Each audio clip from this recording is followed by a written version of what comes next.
तू खरं तर कोणाचं नाव घेतलं पाहिजे माहिती का? अंबाबाईचं नाव घेतलं पाहिजे. बरं द्या लक्ष. चला काल बेसिक्स पाहिले होते आपण बरोबर. मग त्यात याचे ग्रॅव्हिटेशनल फोर्सचे काही कॅरेक्टरिस्टिक्स पाहिले होते. ठीक आहे, त्याच्यावर बेस्ड हा क्वेश्चन आहे. ग्रॅव्हिटेशनल फोर्सच्या काही कॅरेक्टरिस्टिक्स पाहिलं होतं, त्याच्यावर बेस्ड हा क्वेश्चन आहे. क्वेश्चन पहा काय आहे. 2 spheres of mass m and capital M are situated in air and gravitational force between them is F. 2 स्पिअर्स आहेत, ते कुठेतरी आहेत स्पेस मध्ये आणि त्यांच्यामधला जो फोर्स आहे तो कुठे तो काय आहे? F आहे. The space around the mass is now filled with a liquid of specific heat 3. The gravitational force will now be. इतकी शांतता. 2 स्पिअर्स आहेत, त्या 2 स्पिअर्सच्या इथे मध्ये एक लिक्विड टाकले. इथे लिक्विड आहे समजून घ्या. लिक्विड आहे इथे विथ स्पेसिफिक ग्रॅव्हिटी 3. ठीक आहे, तर विचारलं यांच्यातला जो फोर्स ऑफ अट्रॅक्शन आहे तो फोर्स ऑफ अट्रॅक्शन किती? काढा प्रॉपर्टीज, काढा बरं प्रॉपर्टीज काढा. काय काय प्रॉपर्टीज काढा. काय काय काय काय पाहिल्या काल? Properties properties. It is always attractive in nature. First property काय होती? It is always attractive in nature. Second property it is a central force. तो काय आहे? सेंट्रल फोर्स आहे. थर्ड काय आता? थर्ड प्रॉपर्टी काय आहे? It is independent of the medium present. Prasad काय आहे third property? It is independent of the medium present. Medium कोणताही असू दे, फोर्स काय राहणार आहे? सेमच राहणार आहे. म्हणजे इथे जो फोर्स आहे तो फोर्स किती आहे? F आहे. मग जरी तुम्ही मीडियम कोणताही टाकताय तरी पण फोर्स काय राहणार आहे? Fच राहणार आहे. कळालंय का? कळालंय? सॉल्व्ह करायची गरज होती याला? नाही. समजलंय? क्वेश्चन पुढे. 2 identical spheres are placed in contact with each other. 2 identical spheres आहेत, ते काय केलं? एकमेकांच्या कॉन्टॅक्ट मध्ये आहेत. The force of gravitation will be related to radius of spheres as. रेडियसला फोर्स ऑफ ग्रॅव्हिटेशन कसा रिलेटेड असेल? Directly proportional to. आतापर्यंत आपण काय लिहिलं? Force is equal to is directly और inversely proportional to r square असं लिहिलं बरोबर. पण ऍक्च्युअली हे जे आहे हे इंडिव्हिज्युअल रिलेशनशिप आहे. कसं आहे रिलेशनशिप? इंडिव्हिज्युअल रिलेशनशिप आहे. ऑप्शन्स घ्या. ऑप्शन्स आहेत 1/r², नंतर आहे r², नंतर आहे r⁴ आणि नंतर आहे 1/r⁴. ठीक आहे, फोर्सचा फॉर्म्युला सांगा काय? F is equal to Gm1m2/r. 2 identical spheres आहेत, याचा अर्थ मास काय होणार? त्यांचं सेमच आहे. मास काय त्यांचं दोघांचंही? सेम आहे. ठीक आहे, मग G/r². मासची जी व्हॅल्यू असते, डेन्सिटीचा फॉर्म्युला काय? Density is mass upon volume. मग मास इज इक्वल टू काय होणार आहे? Density into volume. आणि हे काय? स्पिअर आहेत बरोबर. मग स्पिअरचा जो व्हॉल्यूम येतो तो काय येतो? 4/3πr³. काय होतो? 4/3πr³. मग इथे पुट करा मासच्या जागी. काय पुट करणार आहे? डेन्सिटी इंटू व्हॉल्यूम किती आहे? 4/3πr³. आणि याचं पण काय होणार आहे? डेन्सिटी आणि 4/3πr³ आणि अपॉन काय? r² आहे तसाच. अपॉन काय आहे? r² आहे तसाच. मग हा आला फोर्स. मग आता फोर्स आणि r² मध्ये रिलेशन पहा. सगळ्या व्हॅल्यूज कशा आहेत? कॉन्स्टंट आहे. सगळ्या व्हॅल्यू म्हणजे कोणत्या? जी काय? कॉन्स्टंट आहे. ठीक आहे, नंतर डेन्सिटी कॉन्स्टंट आहे, पाय कॉन्स्टंट आहे, हे कॉन्स्टंट आहे, हे कॉन्स्टंट आहे. ठीक आहे, बरोबर का? मग रिलेशन काय लिहिता येईल? F is directly proportional to. राहिला काय? फक्त इथला r³ आणि अपॉन r². किती होईल मध्ये? यातला एक राहील ना फक्त. म्हणजे काय राहिला तो? F is directly proportional to r⁴. काय F is directly proportional to r⁴. ठीक आहे, आल्यानंतर डायरेक्टली ऑप्शन हे लिहायचं नाही. समजले? आलंय लक्षात? ठीक. आता नेक्स्ट क्वेश्चन घ्या. नेक्स्ट क्वेश्चन काय आहे? चेक करा. नेक्स्ट क्वेश्चन काय? 2 particles of equal mass are moving around a circle of radius r. Due to their mutual gravitational interaction, find the time period of each particle. प्रत्येक पार्टिकलचा काय find करायचा आहे? Time period find करायचा आहे. ठीक आहे, मग टाइम पिरियड कसा फाइंड करणार? काय सांगितलंय पहा, two particles of equal mass are moving around a circle of radius r. दोन पार्टिकल्स आहेत, दोघांचाही सेंटर पासून डिस्टन्स किती आहे? आर. इथे एक पार्टिकल आहे, इथे एक पार्टिकल आहे. ठीक आहे, दोघांचाही मास काय आहे? एम नॉट आहे किंवा एम म्हणा डायरेक्ट. मास काय दोघांचं? एम. ठीक आहे, सेंटर पासून, इथे सेंटर आहे, सेंटर पासून दोघांचाही डिस्टन्स काय? आर. काय आहे डिस्टन्स दोघांचाही? आर. तर विचारलंय काय? व्हॉट इज दर टाइम पिरियड. काय विचारलंय? व्हॉट इज दर टाइम पिरियड. टाइम पिरियड काढण्यासाठी नेहमी लक्षात ठेवायचं, टाइम पिरियड फाइंड करायचा असेल, फाइंड करायचा असतो ओमेगा. ओमेगा म्हणजे काय असतं? Angular velocity. का? कारण अँग्युलर वेलॉसिटीचा फॉर्म्युला काय आहे? 2π/t आहे. ठीक आहे, आणि जरी तुम्हाला ओमेगा काढायचा आहे तरी काय काय फाइंड करायला लागतं? व्ही फाइंड करायला लागतो, वेलॉसिटी फाइंड करायला लागते. ठीक आहे, जरी तुम्हाला फ्रिक्वेन्सी फाइंड करायची आहे, काय फाइंड करायचे? फ्रिक्वेन्सी. फ्रिक्वेन्सीचा फॉर्म्युला काय आहे? 1 टाइम पिरियड असतो. ठीक आहे, म्हणजे फ्रिक्वेन्सी फाइंड करायची आहे तर काय फाइंड करायचं? Time period. Time period find करायचं, काय फाइंड करायचं? ओमेगा. आणि ओमेगा फाइंड करायचं, काय फाइंड करायचं? वेलॉसिटी. म्हणजे या केसमध्ये तुम्हाला काय फाइंड करायचे? थोडक्यात वेलॉसिटी पहिली फाइंड करायची. हे समजलंय का? समजलंय का? आणि वेलॉसिटी नाही फाइंड केली तरी जमणार आहे, कारण ओमेगा स्क्वेअर इथे फाइंड करू शकता. यांच्यामध्ये काय? Gravitational force of attraction. Gravitational force हा कोणता असतो? कोणता फोर्स असतो? सेंट्रल फोर्स असतो. बरोबर, म्हणजे याच्यात काय आहे? Centripetal force. बरोबर, हे कुठे अट्रॅक्टेड आहेत? सेंटरकडे अट्रॅक्टेड आहेत. मग सेंट्रिपिटल फोर्सचा फॉर्म्युला, दोन फॉर्म्युले आहेत सेंट्रिपिटल फोर्सचे, mv²/r आणि दुसरा आहे mr ओमेगा स्क्वेअर. तुम्हाला तुमच्याकडे mr ओमेगा स्क्वेअर आहे म्हणून v काढून ओमेगा काढण्यापेक्षा mr ओमेगा स्क्वेअर यूज करा. ठीक आहे, मग या केसमध्ये जो सेंट्रिपिटल फोर्स तुमच्याकडे आहे तो सेंट्रिपिटल फोर्स कोण देत आहे? ग्रॅव्हिटेशनल फोर्स देतो. करेक्ट. सेंटरकडे कोण अट्रॅक्ट करते? ग्रॅव्हिटी अट्रॅक्ट करते ना, ग्रॅव्हिटीमुळे ते सेंटरकडे अट्रॅक्टेड. ठीक आहे, मग काय होईल? ते सेंट्रिपिटल फोर्सचा फॉर्म्युला काय? mr omega square. ग्रॅव्हिटेशनल फोर्सचा फॉर्म्युला काय? Upon R square. एम आणि एम कॅन्सल आउट झाला.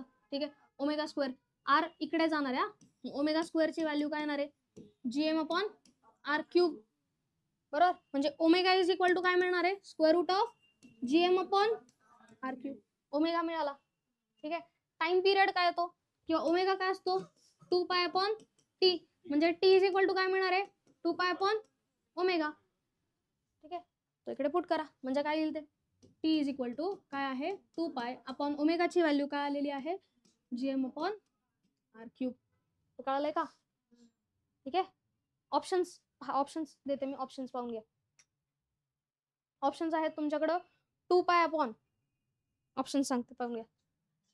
फर्स्ट ऑप्शन आहे 2π/√gm आणि r⁻³ नंतर 3π/√2gm आणि r⁻³ आणि थर्ड ऑप्शन आहे 4π/√gm r⁻³. कोणता ऑप्शन इक्वल आहे सांगा? थांबा, डिस्टन्स दोघांमधला 2r आहे ना. डिस्टन्स सेंटर पासून नाही, आपल्या ह्या दोघांमधला ग्रॅव्हिटेशनल फोर्स काढायचा आहे ना. मग डिस्टन्स काय आहे? r आणि r, 2r आहे ना. डिस्टन्स काय आहे? 2r.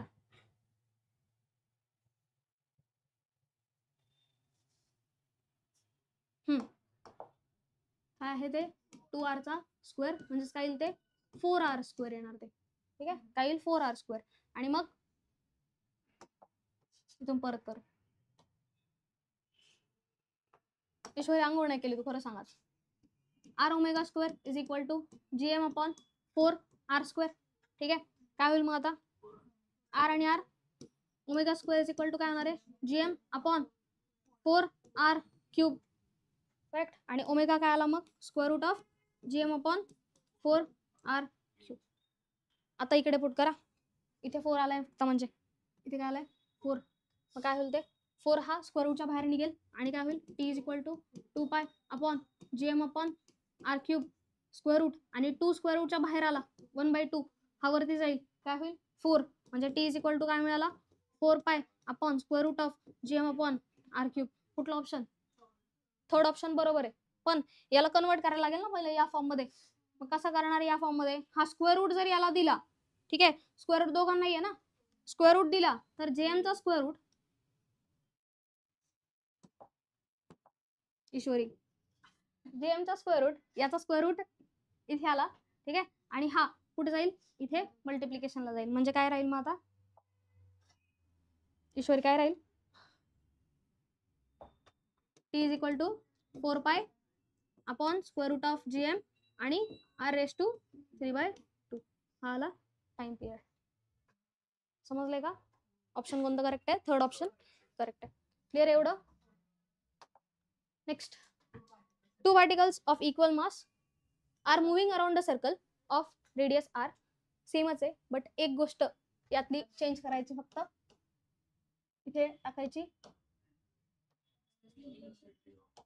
velocity of each particle. ठीक आहे. 2 particles of equal mass are moving around a circle of radius r due to the mutual gravitational interaction. Find the velocity of each particle. तोच question आहे, त्यात फक्त काय काय करायचं आहे, तिथे टाइम पिरियड फाइंड केला, इथे काय फाइंड करायची आहे, वेलॉसिटी फाइंड करायची. ठीक आहे. मग वेलॉसिटी फाइंड करण्यासाठी काय कराल, 2 पार्टिकल्स आहेत, दोघांमधला डिस्टन्स काय आहे, 2r. ठीक आहे. मग वेलॉसिटी फाइंड करायची ना. मागच्या वेळी काय फॉर्म्युला यूज केला होता, mr⍵² यूज केला होता. आता यावेळी mr⍵² यूज करणार का? नाही. का? कारण वेलॉसिटी फाइंड करायची आपल्याला. मग काय फॉर्म्युला यूज कराल, mv²/r. Centripetal force is provided bye gravitational force. m आणि m गेला, v² इज इक्वल टू काय मिळेल, gm/r राहिला ना परत. r काय येणार आहे, 2r².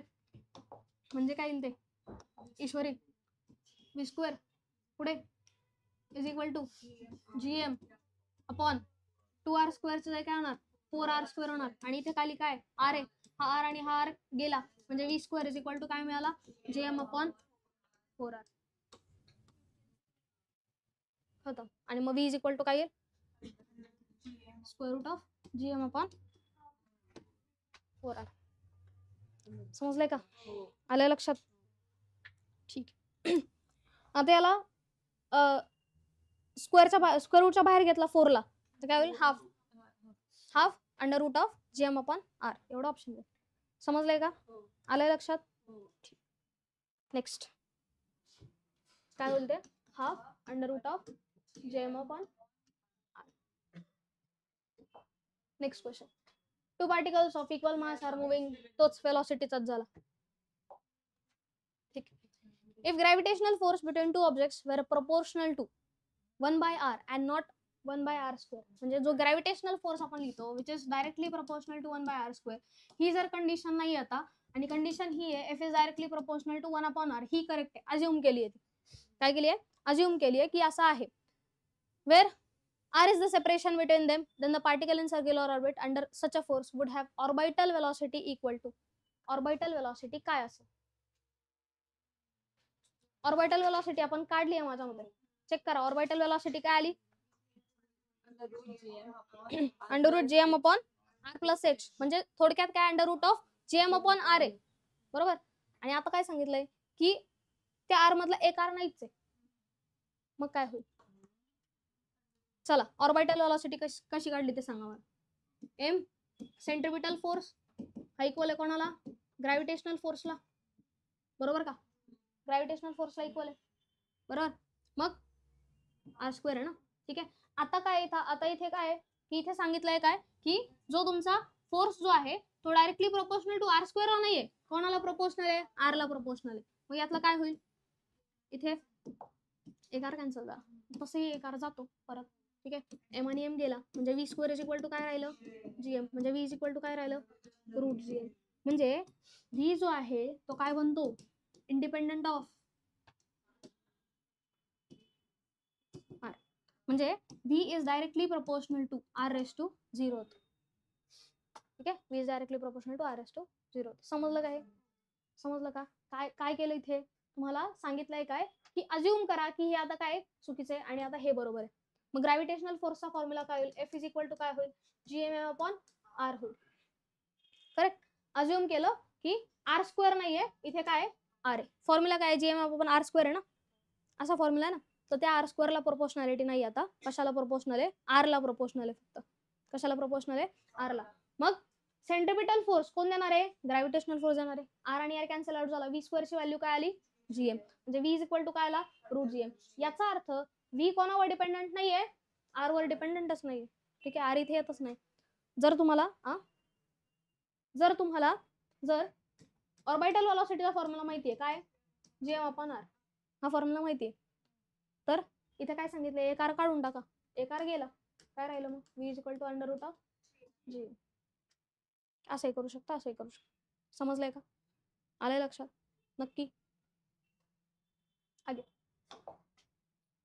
Principal of superposition of gravitational force. आतापर्यंत जे झाले समजलंय का, परत एकदा पाहून घ्या. बोल.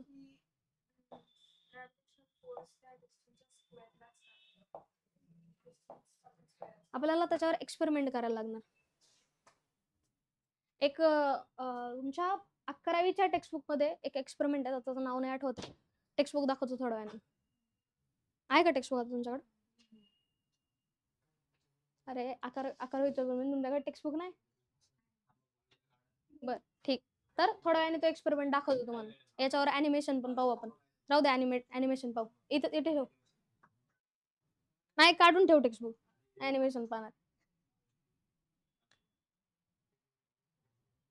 बरं झालं, हे क्लिअर आहे का, हे क्लिअर आहे का, आलंय लक्षात. हे पुढे काय, principle of superposition of gravitational forces. Gravitational फोर्सचा सुपरपोजिशन होणं. सुपरपोजिशन म्हणजे काय होणं, सुपरपोजिशन सुपरपोजिशन म्हणजे काय होणं,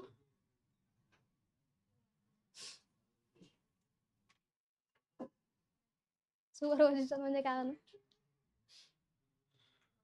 कन्सिडर करा, इथे मध्ये एक मॅग्नेट आहे, किंवा मॅग्नेट नको, इथे हे काय, एक आयनची काहीतरी केलं, आयनचा आहे काहीतरी, हा आयनचा पार्टिकल. या आयनच्या पार्टिकलवर जर एक मॅग्नेट इथे जवळ आणला, ठीक आहे, तर काय होईल, तो आयनचा पार्टिकल इथे अट्रॅक्ट होईल. ठीक आहे, म्हणजे ह्याच्यावर मॅग्नेटिक फोर्स जो लागतो, सपोज याला मॅग्नेटिक फोर्स म्हणूयात F1. ठीक आहे, आता एक मॅग्नेट नाही ठेवता आपण, दोन मॅग्नेट ठेवले, मग याच्यावर लागणारा मॅग्नेटिक फोर्स काय झाला, इथे F1 आणि F2 दोन झाला ना, म्हणजे F इज इक्वल टू काय होतो, F1 प्लस F2. जर तीन मॅग्नेट ठेवले, F1 plus F2 plus F2. ठीक आहे, सेम अप्लाय होतो कुठं, ग्रॅव्हिटेशनल फोर्सला, एका पार्टिकलवर. आता तुम्ही इमॅजिन करा, तुम्ही सेंटरला आहे सपोज, तुमच्या आजूबाजूला आता दिशाच्या आजूबाजूला फक्त वैभवी बसलीत का, नाही, कोण कोण कोण कोण आहे तिच्या आजूबाजूला, कोण कोण आहे, मोनिका आहे, ही रूपा आहे, आणि समृद्धी आहे. ठीक आहे, म्हणजे दिशावर ऍक्ट होणारा जो ग्रॅव्हिटेशनल फोर्स आहे, तो फक्त वैभवी पुरता मर्यादित नाहीये, तो कोणाचा आहे, मागच्यांचा पण आहे, मोनिकाचा पण आहे, आणि तिचा पण आहे. म्हणजे याचा अर्थ दिशावर लागणारे जे फोर्सेस आहेत ते काय होतो, F मोनिका, ठीक आहे, पुढे F रूपा प्लस F समृद्धी आणि प्लस F वैभवी, हा लागणार आहे दिशावर ऍक्ट होणारा फोर्स. ठीक आहे, म्हणजे एका पार्टिकलवर जो ऍक्ट होणारा फोर्स आहे तो काय करायचा, सगळ्या पार्टिकलच्या फोर्सची ऍडिशन करायची. समजलं का, याला आपण काय म्हणणार, प्रिन्सिपल ऑफ सुपरपोजिशन लक्षात येईल पुढे. हे समजलं का, समजलंय का, नक्की समजलंय. ठीक, आता क्वेश्चन पहा. नाही नाही, जर इक्वली आणि अपोजिट असतील तर कॅन्सल आउट करते. इक्वल आणि अपोजिट, आता समृद्धीचा आणि हिचा कॅन्सल आउट करेल, पण त्यांचा मास पण इक्वल नाही ना, मास जर इक्वल असते अज्युम केलं तर ते कॅन्सल आउट करते, पण आता हिचा आणि हिचा नाही ना कॅन्सल आउट करू शकत. रुपा नाही करू शकत कॅन्सल आउट त्यांचा, का, कारण ते इक्वल आणि अपोजिट नाही आहेत. ठीक आहे, क्वेश्चन पहा, येईल लक्षात ते. 3 masses each equal to m are placed at 3 corners of the square.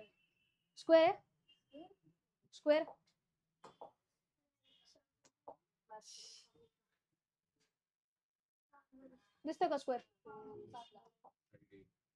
स्क्वेअरच्या या 3 कॉर्नर्सला काय आहे, 3 कॉर्नर्सला काय प्लेस्ड आहेत, मासेस आहेत. प्रत्येकाचा मास किती आहे, प्रत्येकाचा मास आहे. त्यानंतर calculate the force of attraction on unit mass at the fourth corner. ह्या फोर्थ कॉर्नरला एक मास आहे, पण ते किती आहे, युनिट आहे. युनिट याचा अर्थ 1, म्हणजे 1 किलोचा मास आहे. समजलं का, 1 किलोचा इथे मास आहे फोर्थ कॉर्नरला. 3 कॉर्नरला काय प्लेस्ड आहेत, मासेस प्लेस्ड आहेत, ज्यांचा मास आहे m. प्रत्येक मास काय आहे m. फोर्थ कॉर्नरला एक मास प्लेस्ड आहे, ज्याचं हे किती आहे 1, तो कितीचा आहे, युनिट मासचा आहे. तर कॅल्क्युलेट काय करायचं, याच्यावर लागणारा फोर्स. क्वेश्चन समजला का, याच्यावर लागणारा फोर्स कॅल्क्युलेट करायचा आहे. ठीक आहे, मग एक एक मास कन्सिडर करू. सपोज याला म्हणूयात A, B आणि C. ठीक आहे, मग आता हा D म्हणा. ठीक आहे, आता फोर्स ड्यू टू B मास, बी मासमुळे लागणारा फोर्स. ठीक आहे, बी मास हे बाकीच्यांना विसरा आता. बी मासमुळे लागणारा फोर्स आपल्याला कॅल्क्युलेट करायचा आहे. याची एच सपोज कन्सिडर करा, ही आहे ए. किती आहे? ए आहे एच सपोज, किंवा आर कन्सिडर करा तुमच्या याच्यात. इथून इथपर्यंत डिस्टन्स तुम्हाला माहिती आहे, दोघांचाही मास तुम्हाला माहिती आहे. मग फोर्स काढा. फोर्स इज इक्वल टू काय होईल मग? फोर्सचा फॉर्म्युला काय? G M M upon R square. बरोबर, म्हणजेच काय येईल ते? जी याचा मास एम आणि दुसऱ्याचा मास काय? 1च आहे ना. याचा मास काय? 1 आहे ना. ठीक आहे, आणि अपॉन आर स्क्वेअर म्हणजेच काय घेतले आपण? ए स्क्वेअर. म्हणजे एफ बी कळाला, फोर्स याच्यामुळे कळाला. ठीक आहे, मग याच्यामुळे पण काय असेल? सेमच असणार ना. त्याच्यामुळे पण काय असणार आहे? म्हणजे एफ ए हा काय असणार आहे?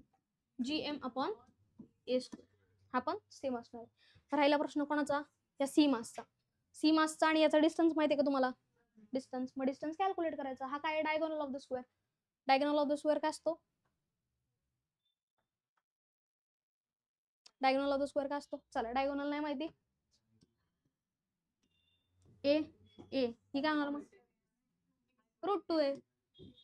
हायपोटेनियस ना, म्हणजेच काय? Square root of A square plus A square म्हणजेच काय होतं? Square root of 2a square म्हणजेच काय? √2a. ठीक आहे, म्हणजे हे काय? हायपोटेनियस आहे. डायगोनल ऑफ द स्क्वेअर लक्षात ठेवा बरं. तो काय असतो? √2 टाइम्स रेडियस असतो. इथं असतो √2 टाइम्स रेडियस, नाही sorry age.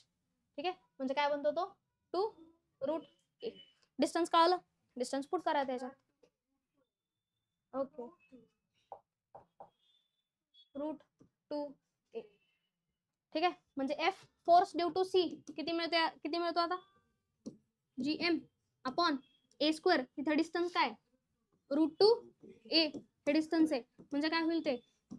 Upon 2a square. समजलंय का? समजलंय. आता तुम्हाला नेट फोर्स काढायचा, त्याच्यावर तुम्हाला काय फाइंड करायचं आहे? नेट फोर्स किती आहे. ठीक आहे, याच्यावर हा याला पण अट्रॅक्ट करतोय, याचा पण अट्रॅक्टिव्ह फोर्स आहे आणि याचा पण अट्रॅक्टिव्ह फोर्स आहे. नेट फोर्स फाइंड करायचा आहे. ठीक आहे, मग काम करा, इथे काय अप्लाय करायचं आता? वेक्टर्स. हे खोडू का? त्याच्यामुळे वेक्टर्स हा फर्स्ट टॉपिक असतो. काय अप्लाय करायचं? वेक्टर्स. इथे काय आहे? फोर्स आहे. हा जो आहे ए, हा याला इथे अट्रॅक्ट करतोय. त्यानंतर बी कुठे अट्रॅक्ट करतोय? वरती अट्रॅक्ट करतोय. आणि हा जो सी आहे तो कुठे अट्रॅक्ट करतोय? इथे. ठीक आहे, आता सध्या सी ला विसरा आणि ए आणि बी चा रिझल्टंट काढा. कोणाचा? ए आणि बी चा. हा ए आहे, हा बी आहे. यांचा रिझल्टंट कुठे येणार आहे? 45 डिग्रीला येणार आहे. बरोबर, कुठे येणार आहे? 45 डिग्रीला. म्हणजे यांचा जो रिझल्टंट आहे, या दोघांचा रिझल्टंट हा अलॉंग काय येणार आहे? या सी च्या लाईनला अलॉंग येणार आहे. हे कळलं का? रिझल्टंट म्हणजे काय असतो? त्यांचा मिड पॉईंट कुठेतरी. ठीक आहे, हा काय आहे? 90 डिग्री आहे, म्हणजे रिझल्टंट जो येणार आहे तो किती येणार आहे? 45 डिग्रीला. आणि 45 डिग्रीला अजून काय? डायगोनल आहे, सीचा फोर्स आहे. ठीक आहे, मग ह्या दोघांचा रिझल्टंट फोर्स काय येणार आहे? कसा काढतो रिझल्टंट? रिझल्टंट कसा काढतो? Under root of A square plus B square. बरोबर, मग ह्या दोघांचा रिझल्टंट ए आणि बी चा रिझल्टंट काढा आधी. F resultant of A and B काय येणार? तो square root of F A square plus F B square. F A आणि एफ बी चे ना. हा, म्हणजे काय येणार आहे? Square root of F square plus F square. किती आलं ते? 2f square. म्हणजेच काय आलं? √2f. म्हणजे एफ रिझल्टंट ए आणि बी चा रिझल्टंट मिळाला तुम्हाला. ए आणि बी चा रिझल्टंट कुठे आहे? याच डायगोनलला आहे. ठीक आहे, यालाच ए आणि बी चा रिझल्टंट आहे. ठीक आहे, आता ह्या दोघांचा रिझल्टंट कसा फाइंड करणार? ऍड करा सरळ सरळ. डायरेक्ट ऍड करून येतो ना. जर दोन फोर्स एकाच डिरेक्शनला लागत असतील तर काय काय होतं? डायरेक्ट त्यांची ऍडिशन. ठीक आहे, मग डायरेक्ट ऍड करा दोन फोर्स. याला जर जीएम अपॉन 2 ला, sorry GM upon A square ला, जीएम अपॉन ए स्क्वेअर ला जर आपण एफ म्हटलं, हा हा एफ आहे सपोज, तर मग हा काय होईल? f/2 ना. ठीक आहे, हा काय होणार? f/2. बरं, याला काय म्हटलंय तुम्ही? एफ म्हटलंय. याला काय म्हटलंय? एफ म्हटलंय. डायरेक्टली इथं पण पहा, एफ म्हटलं direct F plus F square plus F square. बरोबर, मग दोघांचा रिझल्टंट काय येणार आहे? टोटल रिझल्टंट काय येणार आहे? एफ आर प्लस हा एफ सी. एफ आर किती आहे? √2f प्लस एफ सी किती आहे? f/2. याला काय करू शकता? याला √2 आणि √2 लिहू शकता. ठीक आहे, किंवा क्रॉस मल्टिप्लाय करा. कसं जमेल? क्रॉस मल्टिप्लाय करा हवं तर. तसंही करा ना, आन्सर येण्याची मतलब. सांगा काय करणार? बोला. 2√2 F प्लस F अपॉन 2 म्हणजेच काय आलं ते, याला 3√2 लिहिणार का,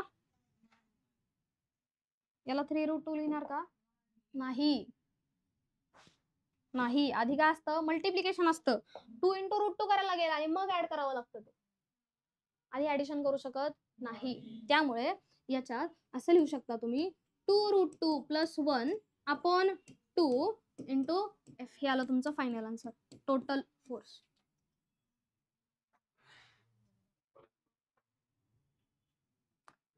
काय काय केलं, याच्यावर ऍक्ट होणार तुम्हाला फोर्स कॅल्क्युलेट करायचा, याच्यावर ऍक्ट होणारा फोर्स किती पार्टिकल्सने, याने याने आणि याने, ठीक आहे. मग याचा आणि याचा फोर्स आपण काढला, तो डायरेक्टली काय येतो, gm/a² येतो, ठीक आहे. हा इझी आहे. ईशान काय झालं, तर हा इझी आहे, हा फोर्स कळाला का, FB आणि FA. FB आणि FA कसा काढला, gm/r² फॉर्म्युला यूज केला, त्याच्यावरून FB आणि FA हा कॅल्क्युलेट केला. समजलंय हे, ठीक. FC कॅल्क्युलेट करायचं आहे. FC कॅल्क्युलेट करायचं असेल तर तुम्हाला हे डिस्टन्स माहित पाहिजे. हे डिस्टन्स कसं काढलं आपण, पायथागोरसने काढलं, ठीक आहे. आणि हे काय आलं, √2a, ठीक आहे. मग फोर्स काढायचा आहे, फोर्स काय येतो, gmm/r², gm आणि दुसरा m काय 1 आहे, त्यामुळे तो निघून जातो आणि राहील काय, √2a² म्हणजे काय आला, 2a² आला, ठीक आहे. कन्सिडर करा हे दोन्ही पण इक्वल आहेत ना, कन्सिडर करा हे काय F ला इक्वल आहे. मग आता 3 फोर्स तुमच्याकडे आहेत, फर्स्ट हाय, नंतर हाय आणि नंतर इथे C चा फोर्स आहे, करेक्ट. मग याचा आणि याचा काय फाइंड करा, रिझल्टंट फाइंड करा. त्याचा रिझल्टंट कुठे येतो, याच्या अलॉंगच येतो, ठीक आहे. याच्या अलॉंगला रिझल्टंट, रिझल्टंट कसा फाइंड केला, वेक्टर्सचा यूज करून, a² + b², ते करून काय फाइंड केला आपण, रिझल्टंट फाइंड केला, ठीक आहे. मग तो रिझल्टंट याच्याच अलॉंग आला. मग रिझल्टंट दोन्ही फोर्स जर एका डिरेक्शनला आहे तर काय होतं, डायरेक्ट ऍडिशन होतं. मग डायरेक्ट काय करा, ऍड करा. हा रिझल्टंट काढला A आणि B चा, किती आला, √2F, आणि याचा C जो आहे तो काय F/2, ठीक आहे ना, FC तो काय आहे F/2. मग काय केलं, बेस सेम करायचा होता म्हणून इथे 2 ने मल्टिप्लाय डिवाइड केलं, 2 ने, किती आलं, 2√2F + F, F कॉमन घ्या आणि F टोटल मिळाला 2√2 + 1/2 × F. समजलंय का, कळलंय का, नक्की कळलंय. मग ह्याला काय म्हटलं, सुपरपोजिशन म्हटलं. काय म्हटलं, सुपरपोजिशन, ठीक आहे. सुपरपोजिशन का म्हटलं, कारण एकाच ऑब्जेक्टवर किती फोर्स लागतोय, 3 फोर्सेस लागतात. एकाच ऑब्जेक्टवर लागणारा फोर्स किती आहे, 3. समजलंय का. आता नेक्स्ट क्वेश्चन पहा बरं, येतोय का तुम्हाला सॉल्व्ह करता, हा जमेल का. आधी डायग्राम ड्रॉ करा बरं, याची डायग्राम ड्रॉ करायची. 3 particles each of mass m are placed at 3 corners of equilateral triangle. Equilateral triangle म्हणजे काय, 3 इक्वल साइड्स आणि अँगल्स पण किती असतात, 60 60 60 असतात, बरोबर. मग इक्विलॅटरल ट्रायंगल आहे, इक्विलॅटरल ट्रायंगलच्या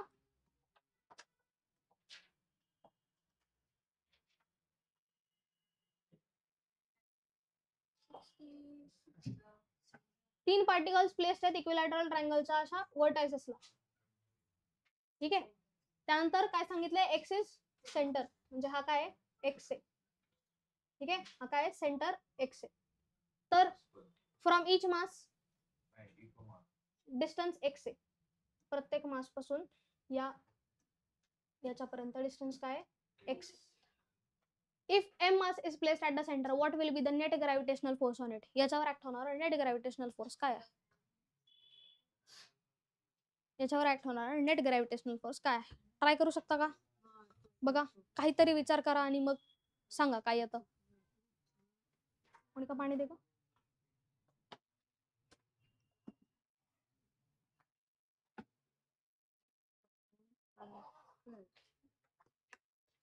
सांगा. चला हिंट देते,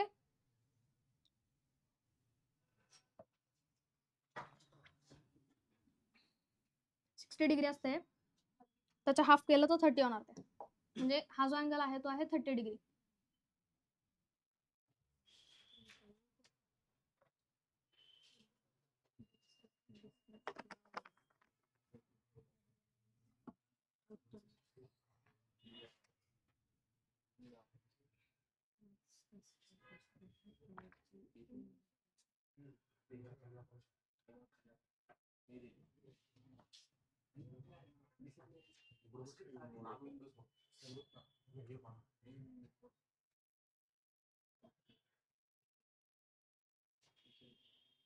चला अजून एक हिंट देते. कंपोनंट्स काढा. दोन फोर्स जे आहेत त्याचे कंपोनंट्स काढा. कंपोनंट्स काय येतील?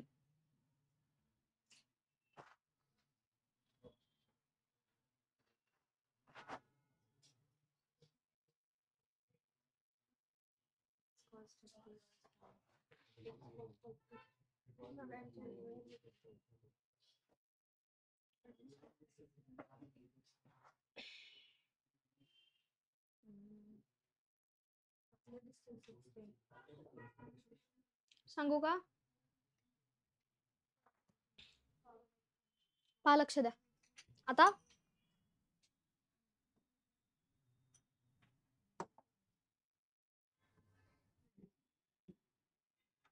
हा फोर्स आहे एफ, याच्यावर जो लागणारा हा एम मास आहे, याच्यावर लागणारा फोर्स आहे इकडे.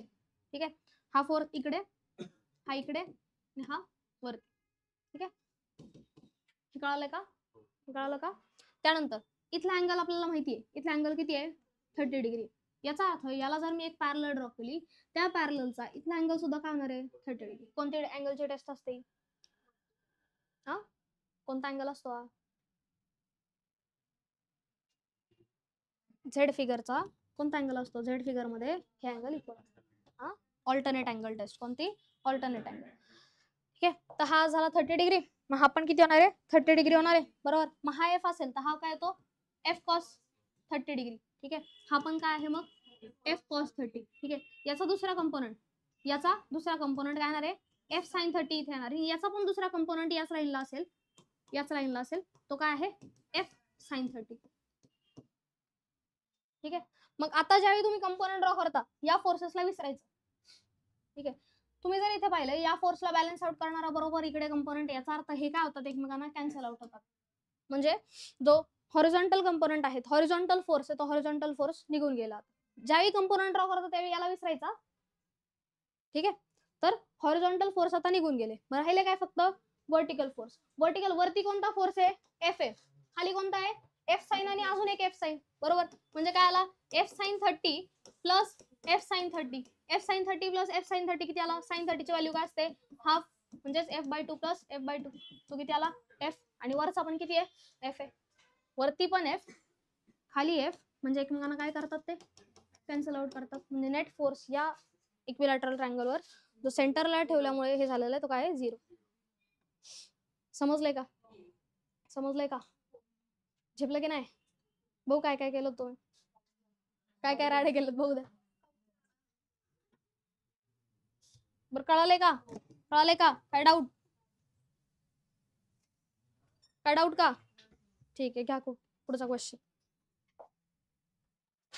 Intensity of gravitational field.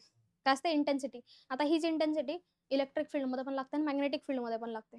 ठीक आहे, मॅग्नेटिक फोर्स जो असतो त्याला जर आरने डिवाइड केलं, सॉरी, त्याला जर इलेक्ट्रिक फील्ड घ्या, इलेक्ट्रिक फील्डला जर क्यू ने डिवाइड केलं तर तो म्हणतो इलेक्ट्रिक फील्ड इंटेन्सिटी.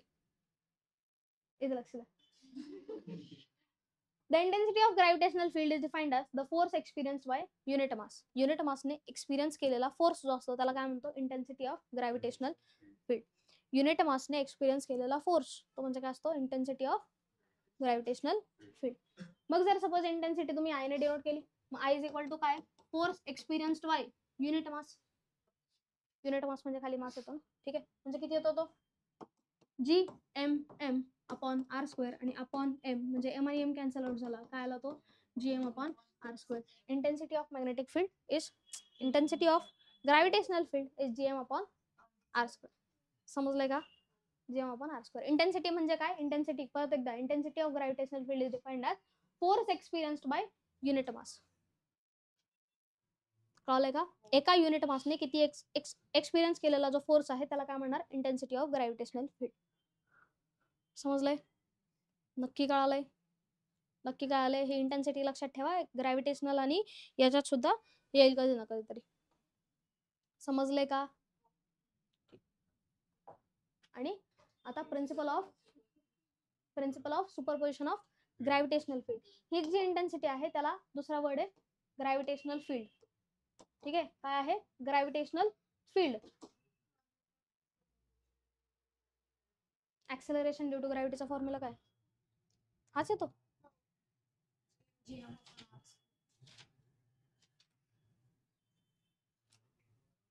त्याला बरोबर आहे की, पण त्याच्यात अर्थ असतो ना. ऍज अ मास आपण काय कन्सिडर करतो, अर्थ कन्सिडर करतो, पण इथे मास डिफर होणार आहेत. मास दोन ऑब्जेक्ट्स मधला पण लागणार. ते ऍक्सेलरेशन ड्यू टू ग्रॅव्हिटी जो आहे तो कशात लागतो, याच्यात मास आणि मास ऑफ अर्थ आणि मास ऑफ ऑब्जेक्ट मध्ये, तिथे ऍक्सेलरेशन ड्यू टू ग्रॅव्हिटी.